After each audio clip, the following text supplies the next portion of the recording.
लगी हूँ तो मैम का मैसेज आया कि क्लास नहीं हुई। अस्सलाम वालेकुम स्टूडेंट्स। अच्छा, आज हम रिवीनिंग हमारे जो ग्लैंड्स रह गए हैं वो उसको कवर करेंगे। ठीक है, गट तक हमने कंप्लीट कर लिया था। आज जो हम नेक्स्ट पढ़ने जा रहे हैं it is from page number 77 that are gonads. ठीक है, गोनेड्स से स्टार्ट करें हम। गोनेड्स ऐसे ग्लैंड हैं जो डायरेक्टली हमारे जो egg producing sperm producing sales हैं उनको इनिशिएट करेंगे। ठीक है, तो गोनेड्स फीमेल में क्या हैं, ओवरीज हैं, और मेल्स में क्या हैं, टेस्टिस। तो सबसे पहले हम बात करते हैं फर्स्ट गोनेड की, दैट इज़ ओवरी, जिसमें हमने बहुत बार हमने इसकी डिस्क्रिप्शन में पढ़ा है कि कैसे हाइपोथैलेमस जो है वो आपके गोनेड्स पे भी हेल्प कर रहा है। गोनेडोट्रोपिन हार्मोन्स हमने डिस्कस किए थे। ठीक है, तो फर्स्ट ऑफ ऑल ओवरी हम डिस्कस करते हैं, जिसमें जो मेजर हार्मोन है जो आपके करेक्टर को भी बिल्डअप कर रहा है, इट इज़ एस्ट्रोजन। ठीक है, एस्ट्रोजन कब सिक्रीट होगा? वैसे तो एस्ट्रोजन का लेवल आपकी प्यूबर्टी जब आती है फीमेल्स में तो उसी वक्त सिक्रीट होना शुरू हो जाता है। एक तो ये इफेक्ट क्या कर रहा है कि आपके अंदर फीमेल के करेक्टर्स लेके आ रहा है। ठीक है, फीमेल सेक्सुअल करेक्टर्स। दूसरा, जब एक साइक्लिक एक्टिविटी है फीमेल्स की कि उसने एग प्रोड्यूस करना है विद इन 28 डेज, तो उसमें भी ये हेल्प करेगा एस्ट्रोजन। ठीक है, तो FSH का लेवल हमने जब हमने बात की थी फॉलिकल स्टिमुलेटिंग हार्मोन की, तो फॉलिकल स्टिमुलेटिंग हार्मोन का क्या काम है कि जब एग प्रोड्यूस होना स्टार्ट हो गया है तो वो फॉलिकल स्टिमुलेटिंग हार्मोन का क्या काम होगा, एग को अंदर मैच्योर करवाना शुरू कर देना। जब वो फॉलिकल्स राइप हो जाएंगे, इसका मतलब ये है कि एग अंदर अब मैच्योर हो चुका है, अब फॉलिकल्स भी राइप हो चुके हैं। जब फॉलिकल्स की राइपनिंग का टाइम आएगा विद इन आप ये कह सकते हैं कि 20 to 21st डे जब होगा, with in 28 days of your cycle, तो उसमें ये फॉलिकल्स राइप हो जाते हैं। इसका मतलब ये है कि एग मैच्योर हो गया। अब उन राइपनिंग फॉलिकल से जो हार्मोन सिक्रीट होगा वो कौन सा होगा, एस्ट्रोजन। ठीक है, अब एस्ट्रोजन क्या करेगा? फर्स्ट ऑफ ऑल ये सेक्सुअल कैरेक्टर्स लेके आ रहा है फीमेल में, एंड सेकेंडली ये थिकनिंग करेगा आपकी यूट्राइन वॉल की। यूट्रस जो है उसकी वॉल्स को थिक करना शुरू कर देगा, क्योंकि अब ये चांसेस हैं कि जो एग मैच्योर हो चुका है उसकी फर्टिलाइजेशन हो सकती है। ठीक है, तो यूट्रस को पहले से ही तैयार किया जा रहा है कि अगर फर्टिलाइजेशन के बाद जाइगोट आ जाता है तो उसकी वहाँ पे इम्प्लांटेशन ईजिली हो जाए। ठीक है, तो FSH जब पिट्यूटरी ग्लैंड से सिक्रीट होगा, FSH की सिक्रीशन जो है हाई तब तक होगी जब एग मैच्योर नहीं हो जाता। अब जब एग मैच्योर हो गया, अब फॉलिकल स्टिमुलेटिंग हार्मोन की कॉन्सेंट्रेशन कम हो जाएगी। इसका मतलब ये है कि जो ही एस्ट्रोजन आएगा तो एस्ट्रोजन FSH की प्रोडक्शन को कम कर देगा। वाई? क्योंकि फॉलिकल स्टिमुलेटिंग हार्मोन का क्या काम है कि उसने एग को बनाना शुरू कर देना। एग ऑलरेडी बन चुका है, अब जो है फॉलिकल स्टिमुलेटिंग हार्मोन का काम डिमिनिश हो जाएगा, उसकी कॉन्सेंट्रेशन कम हो जाएगी, एस्ट्रोजन का लेवल ज़्यादा हो जाएगा। एस्ट्रोजन क्या करेगा, अब फर्दर एक सेकेंड हार्मोन को वो एक्टिवेट करेगा, that is it stimulates the luteinising secretion, hormone secretion. ठीक है, एस्ट्रोजन हाई होगा, फॉलिकल स्टिमुलेटिंग हार्मोन्स कम हो जाएंगे क्योंकि एग मैच्योर हो चुका है। अब एग अगर मैच्योर हो गया तो किस किस चीज़ का टाइम है, it is time of ovulation. ठीक है, एग ने ओव्यूलेट हो जाना है। ठीक है, ओव्यूलेट हो जाएगा मतलब एग अपने फॉलिकल से बाहर आ जाएगा। ठीक है, तो उसको बाहर आने के लिए कौन सबसे ज़्यादा स्टिमुलेट कर रहा है, दैट इज़ ल्यूटिनाइजिंग हार्मोन। तो ओवरी का एक पॉजिटिव फीडबैक है ल्यूटिनाइजिंग हार्मोन पे। ठीक है, ओवरी में जब एस्ट्रोजन लेवल हाई हो जाएगा तो वो पॉजिटिव फीडबैक मैकेनिज्म ऑन करेगा फॉर ल्यूटिनाइजिंग हार्मोन, और वो ल्यूटिनाइजिंग हार्मोन जब हाई हो जाएगा तो उस वक्त क्या होगा, एग की ओव्यूलेशन हो जाएगी। तो luteinizing hormone plays an important role in the ovulation of your egg. ठीक है, तो एक तो ये हो गया कि वो बहुत ज़्यादा हेल्प करेगा उसको ओव्यूलेशन में। सेकेंडली, ओव्यूलेशन हो जाती है जब, तो अब क्या होगा, पीछे से जो मेंस्ट्रुएशन के बाद आप कह सकते हैं कि वो यूट्रस की वॉल को दोबारा से रिपेयर भी करते हैं। ठीक है, एस्ट्रोजन का काम ना सिर्फ ये कैरेक्टर्स बिल्डअप करना है, ल्यूटिनाइजिंग हार्मोन की सिक्रेशन को ज़्यादा करना है, बल्कि मेंस्ट्रुएशन के बाद दोबारा से उसने अपनी यूट्रस की वॉल जो है उसको दोबारा से स्टेबलाइज करना है ताकि दोबारा से वो अपनी सिक्रेशन जो है वो स्टार्ट कर सके। So it repair uterus wall. ठीक है, यूट्राइन वॉल को ये रिपेयर करेगा after menstruation, and it becomes glandular in pregnancy. ठीक है, जब गेस्टेशन टाइम आएगा उस वक्त क्या होगा, ये ग्लैंडुलर हो जाएगा। ग्लैंडुलर कैसे वॉल्स इसकी ग्लैंडुलर हो जाएंगी यूट्रस की वॉल्स, ताकि जो अब जाइगोट है उसकी जो इम्प्लांटेशन है वो हो जाएगी और उस जाइगोट को अब ग्रो करने के लिए न्यूट्रिशन की ज़रूरत है, ठीक है। सो जब अगर एग की फर्टिलाइजेशन हो जाती है तो उसके बाद जो जाइगोट इम्प्लांट होगा यूट्रस में, क्योंकि यूट्राइन वॉल को ऑलरेडी थिक कौन कर रहा था, एस्ट्रोजन थिक कर रहा था, उसने यूट्रस वॉल को प्रिपेयर कर लिया for the implantation of zygote. अगर तो फर्टिलाइजेशन हो जाती है तो अब गेस्टेशन अगर स्टार्ट होगा तो यूट्रस ग्लैंडुलर हो जाएगा, वो अपनी ग्लैंडुलर सिक्रीशन से एक प्रोटीनेशियस सिक्रीशन स्टार्ट करेगा ताकि जो जाइगोट डेवलप हो रहा है उसको न्यूट्रिशन मिल सके, ठीक है, ताकि उसकी ग्रोथ में कोई प्रॉब्लम ना हो सके। तो अर्ली एम्ब्रियो जो है उसकी स्टेजेस ऑफ डेवलपमेंट जब स्टार्ट हो रही हैं तो वो प्रोटीनेशियस सिक्रीशन जो है वो एम्ब्रियो टेकअप करेगा और उसकी ग्रोथ में वो यूज़ हो जाएगी। अगर इसमें कोई डेफिशिएंसी हो जाती है, लाइक ये एस्ट्रोजन हार्मोन्स हैं या ल्यूटिनाइजिंग हार्मोन्स हैं, इनमें अगर कोई डेफिशिएंसी हो जाती है तो फीमेल स्टेरिलिटी की तरफ चली जाएगी, ठीक है, फीमेल स्टीराइल होगी, वो ओव्यूलेट नहीं कर सकती, उसके बाद वो गेस्टेशन में नहीं जा सकती, प्रेगनेंसी में नहीं जा सकती, ठीक है, बिकॉज उसके एस्ट्रोजन डेवलप नहीं हो रहा, उसके सेक्शुअल कैरेक्टर्स भी नहीं आ रहे, साथ ही में उसकी ओव्यूलेशन भी नहीं हो रही, तो वो स्टीराइल हो जाएगी, वो रिप्रोडक्शन नहीं कर सकती। यहाँ पे आप पिक्चर में देखें, ये ओवरीज हैं, लेफ्ट एंड राइट ओवरी, यहाँ पे एग प्रोड्यूस हो रहा है, ठीक है। एग जो ही मैच्योर हो जाएगा यहाँ से वो इस ट्यूब में चला जाएगा, ठीक है। अभी हमने बात की है राइपनिंग फॉलिकल्स राइप हो जाएंगे जब, तो उस वक्त क्या होगा, एस्ट्रोजन रिलीज होगा, ठीक है। अभी ओव्यूलेशन नहीं हो रही, ओव्यूलेशन तब होगी जब ल्यूटिनाइजिंग हार्मोन बहुत ज़्यादा हो जाएगा, ठीक है। अब इस एस्ट्रोजन का क्या काम है, एक तो आपके करेक्टर्स बिल्डअप कर रहा है, सेकेंडली यूट्रस को वो रेडी कर रहा है for the implantation of zygote, ठीक है। अगर यहाँ पे फर्टिलाइजेशन हो जाती है बाय द स्पर्म तो अब क्या होगा, यहाँ पे जाइगोट जो है वो इम्प्लांट हो जाएगा और उसकी डेवलपमेंट स्टार्ट हो जाएगी और ये यूट्रस ग्लैंडुलर हो जाएगा, प्रोटीनेशियस सिक्रीशन स्टार्ट कर देगा जो एम्ब्रियो की ग्रोथ के लिए यूज़ होंगी, डेवलपमेंट के लिए यूज़ होंगी। नेक्स्ट इज प्रोजेस्टेरोन, ठीक है। ओवरी के एक हार्मोन हमने डिस्कस किया है जिसका इम्पैक्ट फॉलिकल स्टिमुलेटिंग हार्मोन पे भी था और ल्यूटिनाइजिंग हार्मोन पे भी था। नेक्स्ट इज प्रोजेस्टेरोन जिसका ultimate effect follicle stimulating hormone पे होगा, ठीक है। अब प्रोजेस्टेरोन का मेन काम होता है गेस्टेशन में, इट मेंटेन्स द प्रेगनेंसी, ठीक है। तो अब वो कैसे मेंटेन करेगा, जब ल्यूटिनाइजिंग हार्मोन की सिक्रीशन ज़्यादा होगी और एग रिलीज हो गया, एग की फर्टिलाइजेशन के बाद प्रोजेस्टेरोन का लेवल बहुत ज़्यादा हाई हो जाता है, ठीक है। प्रोजेस्टेरोन, अब इसका इम्पैक्ट फॉलिकल स्टिमुलेटिंग हार्मोन पे क्या है कि ये कैसे प्रोड्यूस हो रहा है, बाय रप्चर्ड फॉलिकल, ठीक है। पहले हमने एस्ट्रोजन की बात की तो वो मेच्योर फॉलिकल से रिलीज हो रहा था, अब जब फॉलिकल्स एग रिलीज कर चुके हैं, रप्चर हो चुके हैं, अब कौन सा हार्मोन सिक्रीट होगा, इट इज़ प्रोजेस्टेरोन। ये प्रोजेस्टेरोन क्या करेगा, फॉलिकल स्टिमुलेटिंग हार्मोन को इनहिबिट कर देगा। क्यों, क्योंकि एक एग जो फर्टिलाइज होने जा रहा है रप्चर्ड फॉलिकल से, वो तो फर्टिलाइज होगा, फर्दर एग की फर्टिलाइजेशन नहीं करवानी, ठीक है, क्योंकि ह्यूमन फीमेल्स की यही कैपेसिटी है कि वो एक या दो एग को ही फर्टिलाइज करवा सकती हैं, ठीक है। फर्दर चेंजेस भी आ सकते हैं ट्रिपलेट्स की फॉर्म में या टेट्राड की फॉर्म में, लेकिन अभी फिलहाल हम ये बात करें कि फर्दर इसने जो फॉलिकल स्टिमुलेटिंग हार्मोन के लिए नेगेटिव फीडबैक स्टार्ट कर देगा, ठीक है। तो प्रोजेस्टेरोन का क्या काम होगा कि ये फॉलिकल स्टिमुलेटिंग हार्मोन को क्यों काम करेगा, क्योंकि अब फर्दर हमने एग प्रोड्यूस नहीं करना, ठीक है। एक जो एग था वो स्पर्म की फर्टिलाइजेशन के लिए चला गया,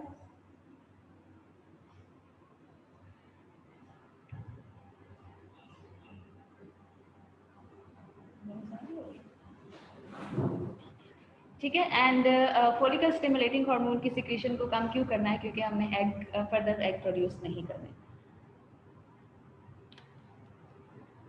it causes vascularisation of the uterus, ठीक है। यूट्रस की वेस्कुलराइजेशन क्यों करवाएगा, क्योंकि एग अगर इम्प्लांटेशन के लिए आ रहा है तो ब्लड वेजल्स बनना स्टार्ट हो जाएंगी यूट्रस में, ठीक है, जिसको फर्दर वेस्कुलराइजेशन जब कंप्लीट हो जाती है तो प्लेसेंटा बन जाता है। It is a connection between the mother and the foetus, तो वो ब्लड वेजल्स के थ्रू ही सारे न्यूट्रिशन जो है वो आना शुरू हो जाएंगे, तो यूट्रस की वॉल जो है वो वेस्कुलराइज होना शुरू हो जाएंगे, जिनमें ब्लड वेजल्स डेवलप होना शुरू हो जाएंगी, ठीक है। तो प्रोजेस्टेरोन का मेन काम गेस्टेशन में है, वो गेस्टेशन को मेंटेन कर रहा है और पीछे जितने भी वर्क हैं जो साइक्लिक एक्टिविटी है उसको रोक देगा ताकि फर्दर एग्स प्रोड्यूस ना हो, ठीक है। तो ये फर्दर ओव्यूलेशन को रोकेगा, एक दफ़ा ओव्यूलेशन जो हो गई है एग की फॉर द स्पर्म वो तो हो गई है, लेकिन फर्दर ओव्यूलेशन को रोकेगा, रिप्रोडक्शन को कंट्रोल करेगा ये।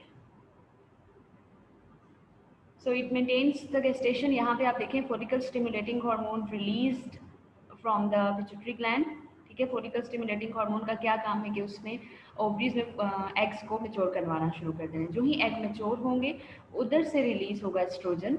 जो एस्ट्रोजन का लेवल जब राइज होगा तो फॉलिकल स्टिमुलेटिंग हार्मोन कम होना शुरू हो जाएगा, ल्यूटिनाइजिंग हार्मोन ज़्यादा होना शुरू हो जाएगा। ल्यूटिनाइजिंग हार्मोन ल्यूटिनाइजेशन करवाएगा, फर्दर ओव्यूलेशन करवाएगा एग की। जो ही एक रप्चर्ड फॉलिकल क्रिएट हो जाएंगे तब प्रोजेस्टेरोन सिक्रीट होना स्टार्ट हो जाएगा। बिकॉज मोस्ट प्रोबेबल है कि एग की फर्टिलाइजेशन हो जाए। अगर एग की फर्टिलाइजेशन हो जाती है, प्रोजेस्टेरोन ने ऑलरेडी यूट्रस को प्रिपेयर किया हुआ है for the implantation of zygote, ठीक है, और फिर वो उस गेस्टेशन को स्टार्ट कर देगा, ठीक है। And eight the time of child birth progesterone का लेवल कम हो जाता है, ठीक है। प्रोजेस्टेरोन का क्या काम है, इसने गेस्टेशन को मेंटेन करना है। जो ही इसका लेवल कम होगा तो फिर चाइल्ड बर्थ का टाइम करीब आ जाएगा। Next gonads are male gonads that are testis, ठीक है। अब टेस्टिस में क्या है, स्पर्म प्रोडक्शन होनी है। सेमिनिफेरस ट्यूब्यूल्स मेल्स के अंदर, टेस्टिस में सेमिनिफेरस ट्यूब्यूल जो है वो स्पर्म को प्रोड्यूस करेगी, ठीक है। स्पर्म कैसे प्रोड्यूस होगा, स्पर्मेटोजोइक डिप्लॉइड सेल होगा, उसमें मियोसिस और माइटोसिस दोनों होंगे और उसके रिजल्ट में स्पर्म्स प्रोड्यूस होंगे, ठीक है। स्पर्म्स हैप्लॉइड होंगे, जैसे एग हैप्लॉइड है, दोनों के फ्यूजन से दोबारा से एक डिप्लॉइड ऑर्गेनिज्म जनरेट हो जाएगा। इंटरस्टिशियल सेल्स, अब सेमिनिफेरस ट्यूब्यूल्स का काम क्या है कि उन्होंने स्पर्म सिक्रीट करना है। एंड सेकेंडली इंटरस्टिशियल सेल का क्या काम है कि वो टेस्टोस्टेरोन सिक्रीट करेंगे ताकि male secondary sexual characters buildup होना शुरू हो जाए, ठीक है। इंटरस्टिशियल सेल्स कैसे प्रोड्यूस करेंगे, आपने इंटरस्टिशियल सेल स्टिमुलेटिंग हार्मोन का रोल पढ़ा था जिसको ल्यूटिनाइजिंग हार्मोन भी कहते हैं मेल्स में, ठीक है। मेल्स में ल्यूटिनाइजिंग हार्मोन को इंटरस्टिशियल सेल स्टिमुलेटिंग हार्मोन कहते हैं, ठीक है। वो टेस्टोस्टेरोन और 17 बीटा हाइड्रोक्सी टेस्टोस्टेरोन प्रोड्यूस करेगा ताकि मेल के कैरेक्टर्स आना शुरू हो जाएंगे at the time of puberty. In foetus it develops the sex organs, ठीक है। अब यही इंटरस्टिशियल सेल्स जो हैं वो फीटस में क्या कर रहे हैं, सेक्स ऑर्गन्स डेवलप कर रहे हैं। सेक्स ऑर्गन्स कैसे डेवलप कर रहे हैं, either it is going to be a female and और it is going to be a male in future, ठीक है। तो जो उसका सेक्स डिटरमिन करना है, जो फीटस है उसका सेक्स डिटरमिन कौन करता है, स्पर्म प्रोड्यूस करता है, ठीक है। तो अगर तो ये होगा कि अगर फीमेल जनरेट हो रही है या मेल जनरेट हो रहा है तो ये काम किसका होगा, इंटरस्टिशियल सेल जो है वो डिटरमिन करेंगे कि किस तरह के वो हार्मोन्स प्रोड्यूस करें, ठीक है। एस्ट्रोजन ज़्यादा सिक्रीशन करना शुरू हो गया तो फिर क्या होगा, एक फीमेल की डेवलपमेंट होगी, और अगर टेस्टोस्टेरोन ज़्यादा है तो मेल की डेवलपमेंट होगी, ठीक है। सिर्फ ये हार्मोन्स रोल नहीं प्ले करेंगे, क्रोमोसोम सबसे पहले रोल प्ले करेंगे जिसका हम जेनेटिक्स में डिस्कस करेंगे, ठीक है।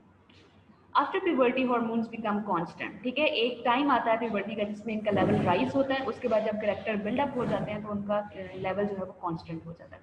अगर उसमें उसका जो कांस्टेंट लेवल है उसमें कोई एबनॉर्मेलिटी आ जाए कि ज़्यादा हो गए हैं या कम हो गए हैं तो वो फिर ऑब्वियसली डिस्टर्बेंस क्रिएट करेगा। So it maintains the male sexual characters. अगर तो इनमें कोई आ जाती है, डिफ़ॉल्ट हो जाते हैं तो फिर उसमें क्या होगा, कैस्ट्रेटेड मेल जो जिनमें टेस्टिस नहीं होते वो स्टेराइल होते हैं, वो रिप्रोडक्शन नहीं कर सकते, ठीक है। So we have completed glands here. अब हम बात करें फीडबैक मैकेनिज्म, जिसकी हमने बार बार बात की है। फीडबैक मैकेनिज्म क्या है कि वो ऐसा मैकेनिज्म जिसके जो अपने हार्मोन्स को या कोई भी केमिकल्स हैं उनको सिक्रीट कर रहा है और उसके रिजल्ट में उसका प्रोडक्ट जो है वही इटसेल्फ इसको कंट्रोल करेगा, ठीक है। System control by its products, तो जो प्रोडक्ट बनेगा वो इटसेल्फ इस फीडबैक को कंट्रोल करेगा। लो टेम्परेचर और स्ट्रेस स्टिमुलेट्स, ठीक है। अब क्या है कि फीडबैक मैकेनिज्म में क्या है कि एक चीज़ की ज़रूरत है आपको, ठीक है। एक चीज़ की ज़रूरत है तो वो उसके लिए पॉजिटिव फीडबैक सिस्टम स्टार्ट हो जाएगा, उसकी सिक्रीशन बढ़ना स्टार्ट हो जाएगी। जो ही आप किसी स्ट्रेस या टेम्परेचर स्टेबलाइज कर लेते हैं, उस सिस्टम को मेंटेन कर लेते हैं, बैलेंस कर लेते हैं, तो अब उसका जो प्रोडक्ट जहाँ तक पहुँचा है उसने जब बैलेंस्ड कंडीशन देख ली है तो अब वो क्या करेगा, नेगेटिव फीडबैक सिस्टम स्टार्ट कर देगा, ठीक है। नेगेटिव फीडबैक सिस्टम के जहाँ से उसका वो रिलीज हो रहा था वहीं पे हाइपोथैलेमस में जाके वो सिग्नल देगा कि अब बॉडी में बैलेंस क्रिएट हो गया। तो अब हाइपोथैलेमस क्या करेगा, नेगेटिव फीडबैक स्टार्ट करेगा, उसकी सिक्रीशन को रोक देगा, ठीक है। तो यहाँ पे इसने प्रोडक्ट ने कंट्रोल किया है ना इसके फीडबैक मैकेनिज्म को। तो एक दफ़ा पॉजिटिव फीडबैक स्टार्ट होगा, जब बैलेंस क्रिएट हो जाएगा उसके बाद नेगेटिव फीडबैक सिस्टम स्टार्ट हो जाएगा। जहाँ तक बैलेंस क्रिएट हुआ है वो प्रोडक्ट दोबारा से हाइपोथैलेमस को सिग्नल देगा कि अब नेगेटिव फीडबैक सिस्टम स्टार्ट होना चाहिए। हम बात करते हैं यहाँ पे मेटाबॉलिज्म की, या कोई भी टेम्परेचर चेंज आ गया या स्ट्रेस कंडीशन आ गया तो उसमें ये फीडबैक मैकेनिज्म आपका ऑन हो जाएगा। ठीक है, तो फर्स्ट ऑफ ऑल यहाँ पे हम बात करेंगे negative feedback system in thyroid gland. तो थायराइड ग्लैंड का क्या काम है? आपके मेटाबॉलिज्म को स्टेबलाइज करना। ठीक है, अगर आपने सबसे पहले मेटाबॉलिज्म लो हो गया है अगर, तो क्या होगा? थायरोट्रोपिन रिलीजिंग फैक्टर और thyrotropin releasing hormone is release from your hypothalamus. Hypothalamus को ये सिग्नल जाएगा कि मेटाबॉलिज्म बॉडी का लो हो रहा है। हाइपोथैलेमस क्या करेगा? थायरोट्रोपिन रिलीजिंग हार्मोन सिक्रीट करेगा, और ये थायरोट्रोपिन रिलीजिंग हार्मोन किसको ट्रिगर करेगा? थायराइड स्टिमुलेटिंग हार्मोन को। ठीक है, थायराइड स्टिमुलेटिंग हार्मोन क्या है कि वो thyroid stimulating hormone anterior lobe of pituitary से रिलीज होंगे और वो डायरेक्टली कहाँ पे जाएंगे? आपके थायराइड ग्लैंड पे जाएंगे। ठीक है, तो ये आपने इसका जो फ्लो चार्ट है वो गौर से सुनना है। First of all, thyrotropin releasing factor is released from your hypothalamus. It triggers the thyroid stimulating hormone in your anterior lobe of pituitary. उसके बाद thyroid stimulating hormone thyroid gland पे जाएगा because it is trophic hormone. thyroid gland पे जाएगा और उसको stimulate करेगा कि वो अपने secretion start कर दे। और thyroid जो का main hormone जो metabolism stabilize कर रहा है वो कौन सा है? थायरॉक्सिन। ठीक है, जब थायरॉक्सिन को सिक्रीट करना शुरू कर देगा और ब्लड में थायरॉक्सिन का लेवल बैलेंस हो जाएगा, अब क्या होगा? नेगेटिव फीडबैक सिस्टम स्टार्ट हो जाएगी। ठीक है, इनहिबिशन स्टार्ट हो जाएगी। पहले पॉजिटिव फीडबैक सिस्टम, जब थायरॉक्सिन बैलेंस हो गया ब्लड में, अब नेगेटिव फीडबैक सिस्टम स्टार्ट हो जाएगा। ठीक है, यहाँ पे आप पिक्चर में देखें, हाइपोथैलेमस से रिलीज हो रहा है thyrotropin releasing hormone. It goes on anterior lobe of pituitary and it triggers the thyroid stimulating hormone. Thyroid stimulating hormone goes on to thyroid gland and starts secretion of T3 and T4। और जब वो उनकी balance हो जाएगी secretion, उसके बाद negative feedback system on होगा, that is inhibitory feedback. और वो क्या करेगा? हाइपोथैलेमस को सिग्नल देगा कि अब सिक्रेशन रुक जानी चाहिए क्योंकि बैलेंस क्रिएट हो चुका है। सो it is the feedback mechanism. ये बहुत इंपॉर्टेंट है आपके लिए मेटाबॉलिज्म को स्टेबलाइज करने के लिए। So we have completed here nervous coordination and chemical coordination. ठीक है, nervous coordination भी हमने complete कर लिया, यहाँ पे hormones chemical coordination भी complete कर लिया। अब यहाँ पे हम थोड़ा सा कंपेयर करते हैं कि जितना भी हमने पढ़ा है nervous coordination और chemical coordination, उनमें similarities क्या थी और उनमें differences क्या थे। ठीक है, तो first of all हम इनमें similarities देखते हैं कि similarities क्या हैं। Both produce chemical messenger. दोनों का काम क्या है कि केमिकल मैसेंजर्स को सिक्रीट करना है। नर्वस कोऑर्डिनेशन में in the form of neurotransmitters और यहाँ पे in the form of hormones. ठीक है, दोनों केमिकल मैसेंजर्स, नेचर क्या है दोनों की? Chemical. It releases messenger in extra cellular spaces. ठीक है, एक्स्ट्रा सेलुलर स्पेसिस में रिलीज करेंगे एंड देन इधर it goes on to the neuron और इन द ब्लड। या तो वो न्यूरॉन पे जाएंगे या ब्लड में जाएंगे। Both help in coordination. ठीक है, दोनों का काम क्या है? कोऑर्डिनेशन करवानी। Both response to stimuli. ठीक है, एक्सटर्नल स्टिमुलाई भी हो सकता है, इंटरनल स्टिमुलाई भी हो सकता है। तो ये दोनों क्या कर रहे हैं? दोनों सिस्टम्स स्टिमुलाई को रिस्पॉन्ड कर रहे हैं। Both are homeostatic. ऑब्वियसली आपके बॉडी में बैलेंस क्रिएट कर रहे हैं despite of the fluctuation in your external environment. तो इसकी वजह से इनका फंक्शन क्या होगा? होम्योस्टेटिक होगा। आपकी बॉडी में एक स्टेबलाइज सिस्टम मेंटेन कर रहे हैं। And what are the differences? Nervous coordination, ये जो आपने क्वेश्चन किया इसका आंसर मैं आपको लास्ट पे देती हूँ, स्टूडेंट जो भी आपने क्वेश्चन किया। ठीक है, नर्वस कोऑर्डिनेशन में हम पहले बात करते हैं डिफरेंसेस की। ठीक है, तो First of all, first difference between the nervous coordination and chemical coordination is that nervous coordination में किस फॉर्म में है इनके यूनिट्स? स्ट्रक्चरल यूनिट्स, न्यूरॉन्स या न्यूरोवियल सेल्स की फॉर्म में। ठीक है, न्यूरॉन्स ने क्या करना है? इनकी जो डिफरेंट फॉर्म्स हमने डिस्कस की थी, सेंसरी थी, रिले न्यूरॉन्स थे एंड मोटर न्यूरॉन्स थे। इनका काम क्या है? सिग्नल को ट्रांसमिट करना ब्रेन की तरफ, उसके बाद बॉडी की तरफ। And neuroglial cells, neuroglial cells भी इनको कहते हैं, इनका काम क्या था? न्यूट्रिशन प्रोवाइड करने हैं न्यूरॉन्स को। It travel to the close distance. ठीक है, नर्वस कोऑर्डिनेशन में हमने बात की थी, जो भी न्यूरोट्रांसमीटर रिलीज हो रहा है ज़्यादा कहाँ तक जा सकता है? या तो उसका ऑटोक्राइन फंक्शन होगा, अपने ही सेल पे इम्पैक्ट करेगा, या नेक्स्ट न्यूरॉन पे इम्पैक्ट करेगा। ठीक है, तो लॉन्ग डिस्टेंस पे ये ट्रैवल नहीं करते। Neurotransmitters released into small groups of cells, ठीक है। तो क्या होगा कि सिंपल एक स्मॉल ग्रुप्स ऑफ सेल्स पे जा रहे हैं, या तो अपने ही सेल के ऊपर जाएंगे या स्मॉल ग्रुप्स ऑफ सेल्स, उससे फर्दर ये नहीं जा सकते, ठीक है। तो फर्दर ये लॉन्ग डिस्टेंस ट्रैवल नहीं कर सकते। जैसे हमने एसिटाइल कोलिन की बात की थी, तो वो सिर्फ और सिर्फ नेक्स्ट साइनेप्स पे जा सकता है, एक न्यूरॉन से दूसरे न्यूरॉन पे जा सकता है, उसके बाद फर्दर वो नहीं जाएगा। Hormones producing cell, mechanical coordination के यूनिट्स क्या हैं? हार्मोन्स प्रोड्यूसिंग सेल्स, ठीक है, जिनको आप ग्लैंड्स कहते हैं, एंड न्यूरोसिक्रेटरी सेल्स, ठीक है। नर्वस कोऑर्डिनेशन और केमिकल कोऑर्डिनेशन मिल के काम करेंगे। Neurosecretory cells are present in hypothalamus, ठीक है, जो पोस्टीरियर लोब ऑफ पिट्यूटरी के लिए हार्मोन्स बनाएंगे। तो ये हार्मोन्स रिलीज करेंगे, उसके बाद इम्पैक्ट करेंगे लॉन्ग डिस्टेंस पे जाके, travel long distance, and hormones बात millions of the cells long distance पे ट्रेवल कर रहे हैं। अगर आप गौर करें, हाइपोथैलेमस से एंटी डायोरेटिक हार्मोन प्रोड्यूस हो रहा है और पोस्टीरियर लोब ऑफ पिट्यूटरी में स्टोर हो रहा है। Eight the time of need ADH is release from the posterior lobe of pituitary, और जा कहाँ रहा है? ब्रेन से देखें, लॉन्ग डिस्टेंस ट्रेवल करके आपके नेफ्रॉन की तरफ जा रहे हैं, किडनी की तरफ, और वहाँ पे जाके उसने वाटर को कंजर्व करना है, ठीक है। एंड और इसका different small groups of cells से अगर हम देखें नर्वस कोऑर्डिनेशन में, तो ये क्या कर रहा है? मिलियंस ऑफ सेल्स को बात कर रहा है, ठीक है, क्योंकि ट्रैवल किस में कर रहा है? ब्लड में ट्रैवल कर रहा है, और वो तो बॉडी के हर एक रीजन से ट्रैवल कर रहा है। So further differences are, nervous coordination की अगर बात करें तो इसका जो रिस्पॉन्स है वो इमीडिएट रिस्पॉन्स है, ठीक है। इमीडिएट क्या होगा? एकदम से आपको कॉन्ट्रैक्शन की जरूरत है या रिफ्लेक्स एक्शन जो हुआ है, तो जल्दी से एक्शन होगा आपकी बॉडी में। And target cells are near, अभी जो हमने बात की है, टारगेट सेल जो है वो इनके करीब करीब होंगे, एक न्यूरॉन से दूसरे न्यूरॉन तक, टारगेट सेल तक जाते जाते इसने बहुत सारे न्यूरॉन से गुजरना है, और वो न्यूरॉन जो है वो अपने नियरिंग सेल्स तक ही सिग्नल पास ऑन कर सकते हैं, ठीक है। तो इम्पल्सिस का जनरेट होना बार बार ज़रूरी होता है। वेरी रैपिड, हमने रिफ्लेक्स में भी बात की थी, विद इन माइक्रो सेकेंड ये काम कर रहा है और बहुत तेज़ी से ये अपना इम्पैक्ट शो करेगा।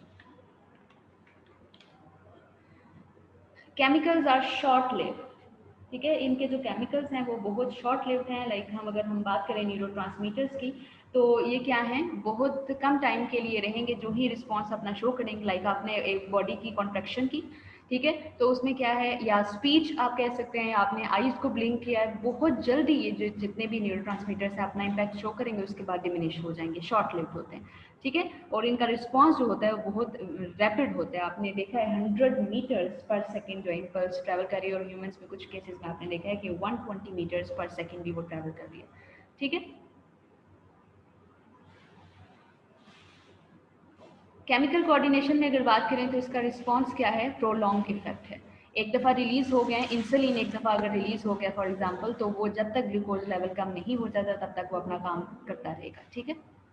Target cells are very far away, अभी हमने ADH की भी बात की, या दूसरे हार्मोन को भी देखते हैं, अगर थायराइड ग्लैंड को देखना है तो उसमें भी क्या है, वो टारगेट सेल्स उनसे बहुत दूर हैं और वो प्रोलॉन्ग इफेक्ट क्रिएट करें। नॉट रैपिड, एकदम से क्रिएट नहीं, जैसे आपकी बॉडी में ग्लूकोज लेवल हाई हो गया तो वो 1 या 2 मिनट के अंदर कंट्रोल नहीं हो सकता। इंसुलिन अपना काम करते करते थोड़ा सा वक्त लगाएगा, उसके बाद आपका सिस्टम स्टेबलाइज हो जाएगा। इसी तरीके से अगर हम मेटाबॉलिज्म की बात करते हैं तो उसमें भी क्या होगा कि मेटाबॉलिज्म को स्टेबलाइज करते करते हार्मोन्स की सिक्रीशन, उनकी ट्रैवलेंस, और उसके बाद एक दोबारा से बैलेंस क्रिएट करना, उसको टाइम लग जाता है। लॉन्ग लिव्ड, इनके जो हार्मोन्स हैं जो प्रोड्यूस हो रहे हैं वो लॉन्ग लिव्ड हैं, बिकॉज वो एक तो बहुत दूर तक टारगेट सेल्स पे जा रहे हैं, और इनकी नेचर ही ऐसी है कि ये लॉन्ग लिव्ड हैं, क्योंकि रैपिड रिस्पांस क्रिएट नहीं कर रहे। रैपिड रिस्पांस क्रिएट करते हैं तो इनका रिस्पांस जो ही जनरेट होता है ये भी खत्म हो जाता है, लेकिन इनका रिस्पांस जो है वो रैपिड नहीं है, जिसकी वजह से टारगेट सेल तक जाते जाते इनको बहुत ज़्यादा काम करना पड़ता है, और उसके बाद इनकी लाइफ जो है वो बढ़ जाती है। बिहेवियर, और नेक्स्ट टॉपिक इज बिहेवियर, ठीक है। अभी हमने nervous coordination, chemical coordination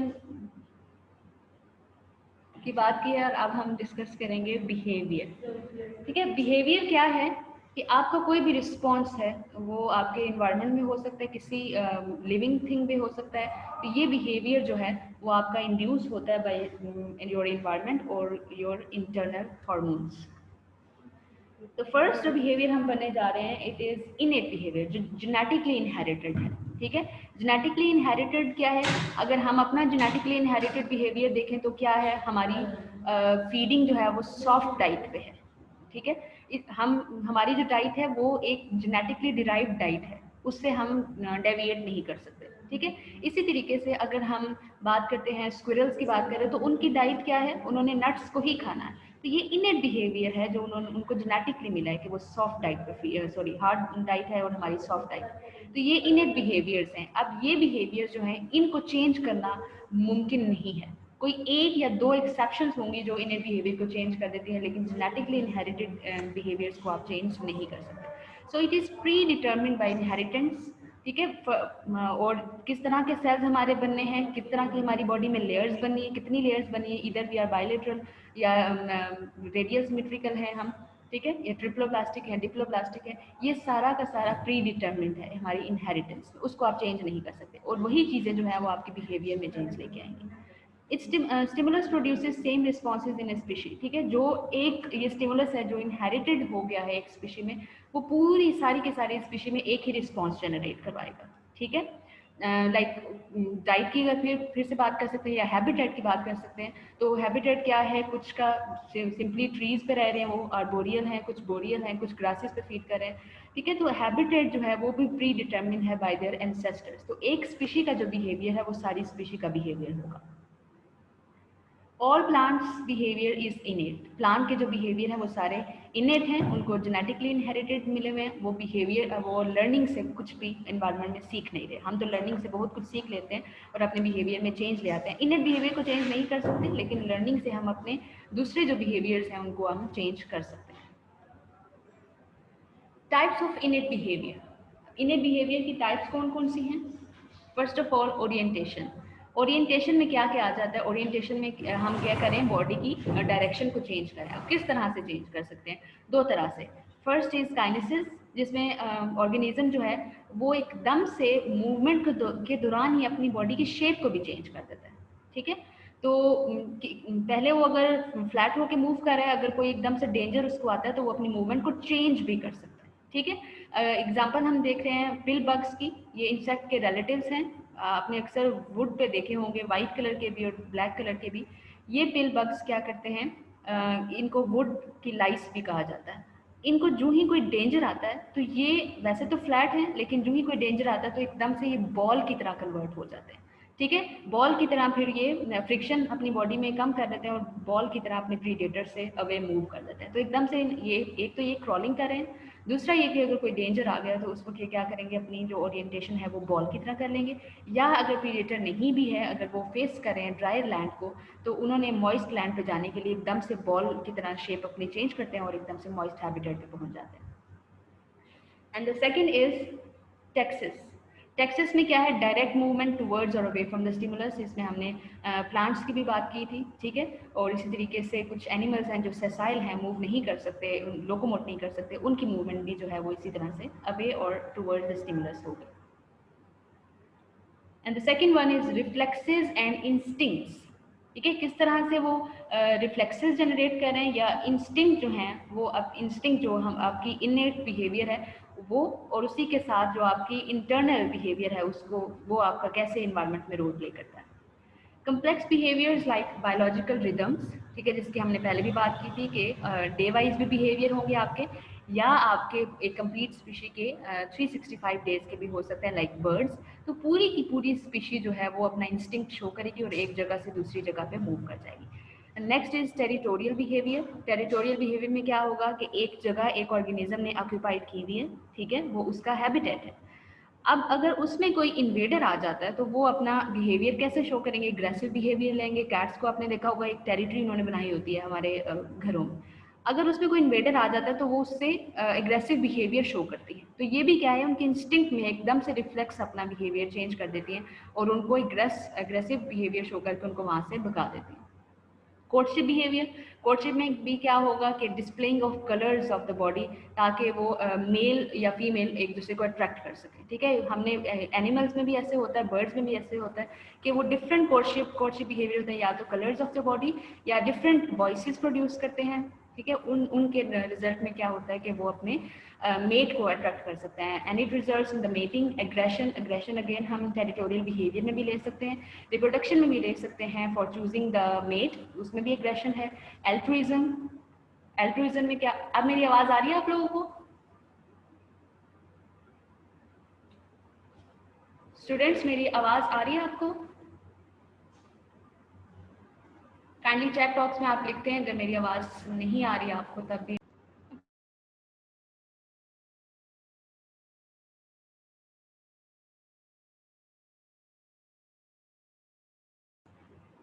okay students, there was an internet issue. यहाँ पे अब हम बात कर रहे थे इंस्टिंक्ट की कि किस तरह से बायोलॉजिकल रिदम्स की अगर आपको आवाज़ आई हो तो हमने बात की है कि किस तरह से हमारे डेली बिहेवियर्स और हमारे एनुअल बिहेवियर्स चेंज होते हैं। टेरिटोरियल बिहेवियर में एक जगह ऑक्यूपाइड की हुई है एक ऑर्गेनिज्म में, अगर कोई इन्वेडर आ जाता है तो वो एग्रेसिव बिहेवियर शो करेगा। कोर्टशिप में हमने देखा कि डिफरेंट कलर्स डिस्प्ले होते हैं, डिफरेंट वॉइसेस प्रोड्यूस होती हैं for the attraction of their mate. Aggression में भी यही आ जाता है, या तो रिप्रोडक्शन के लिए एग्रेशन शो होगा या अपनी टेरिटरी के लिए एग्रेशन शो होगा।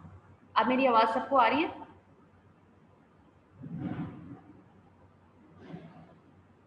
स्टूडेंट्स मेरी आवाज़ सुनाई दे रही है आपको?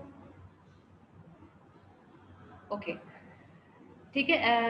एल्ट्रुइज्म में क्या है कि अपनी अपनी कुर्बानी दे देना दूसरों के लिए, ठीक है। लाइक क्रो ऐसे करता है, अगर कोई उसके सामने प्रीडेटर आ गया तो वो वॉइसेस प्रोड्यूस करता है, लर्निंग वॉइसेस, अपने आप को कुर्बान कर देता है, अपनी स्पीशीज़ को बचा देता है। Social hierarchies and social organisation, जिसमें क्या हम बीज वैस्प एंड्स का देखते हैं कि उन्होंने किस तरह से डिवीजन ऑफ लेबर की हुई है अपनी सोसाइटी को मेनटेन करने के लिए, ठीक है। लेबर होते हैं कुछ, और कुछ क्वींस होती हैं, कुछ सिंपल ड्रोन्स होते हैं, तो ये और कुछ सोल्जर्स होते हैं। ये